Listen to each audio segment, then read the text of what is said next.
afternoon guys, welcome back to my channel. Dahil nga sa mali tayong magsasaka, magtanim tayo ng saging ngayon, yung latundan. Kasi ngayong buwan na to at hanggang sa Mayo at saka Hunyo, Abril, yan ang panagtatanim ng ng saging.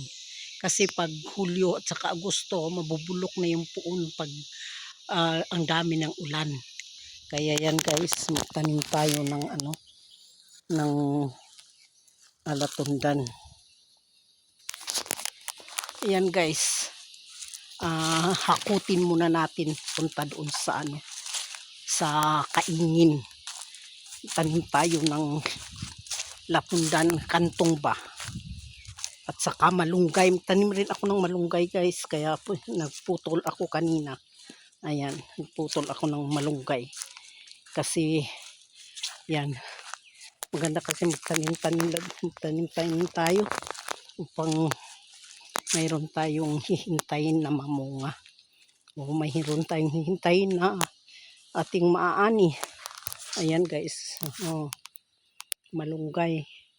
Tanim tayo, marami akong tanim na malunggay. Kaya lang palagi kami nag-uulam ng malunggay. Kaya ayan, nauubos na yung dahon niya, yung bang murang dahon ng malunggay. Kasi maya-maya nagluto kami ng ng kulay. Mahilig kami magtanim, magluto ng malunggay. Ayan, manok di ah. Yan guys. Kaya yung mga tanim kong kantong,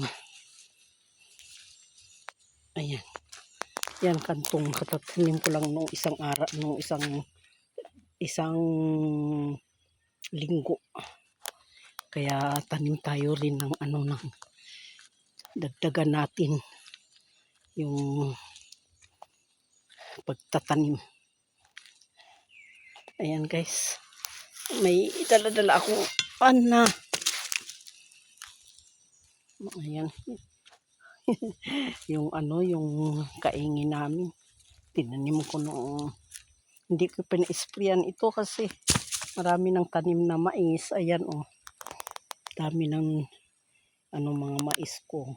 Ayan, yung kudis, kadyos. Ayan mga kadyos ko. Kaya tanim na ulit tayo ng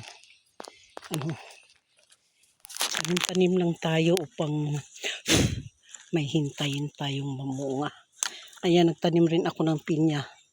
Yung mga pinya, tatanim lang. Pinya, mais. Ayan, 3 minutes na pala.